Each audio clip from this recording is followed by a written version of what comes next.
சின்ன மருமகள் சீரியல் இன்னைக்கான எபிசோடில் ராஜாங்கத்தை வந்து விசாரணை பண்ணணும் அப்படின்னு சொல்லிட்டு விசாரிச்சுக்கிட்டு இருக்காங்க. அப்போ வெளியே வந்து ப்ரெஸ் மீடியா எல்லாம் வெயிட் பண்ணிக்கிட்டு இருக்காங்க. ராஜாங்கமும் வராரு.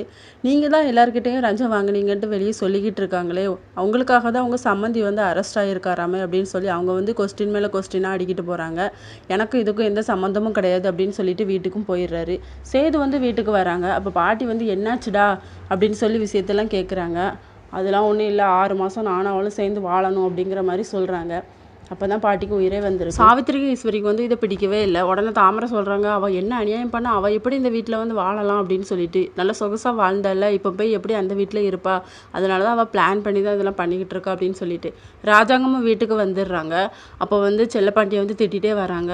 அவனால் என் வாழ்க்கையே நாசமாக போச்சு, எல்லாரும் எப்படிலாம் பேசுகிறாங்க அப்படின்னு சொல்லிட்டு. இனிமேல் அந்த செல்லப்பாண்டி குடும்பத்துக்கு நம்ம குடும்பத்துக்கு எந்த தொடர்பும் இருக்கக்கூடாது, அவங்களுக்கு என்றைக்குமே மன்னிக்கக்கூடாது அப்படின்னு சொல்லிட்டு கோர்ட்டில் என்ன நடந்துச்சுன்னு சொல்லி கேட்குறாங்க. 6 மாதம் சேர்ந்து வாழ்ந்து சொல்லியிருக்காங்க அப்படிங்கிற மாதிரி சொன்ன உடனே அவரும் கடுப்பாகி போகிறாரு.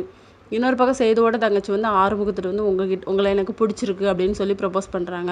ஆனால் அவங்க சொல்கிறாங்க, இல்லை மேடம், இப்போ நாங்கள் வேலை பார்த்துட்டு இருக்கனால தான் எங்கள் அக்காவும் எங்கள் அக்காவோட குழந்தையும் நான் பார்த்துக்கிட்டு இருக்கேன், தயவுசெய்து நீங்கள் எதுவும் பண்ணி என் வேலையில் வெட்டு வச்சிடாதுங்க அப்படின்னு சொல்லி காலில் விழுறாரு. இதோட இன்னைக்கான எபிசோட் முடியுது.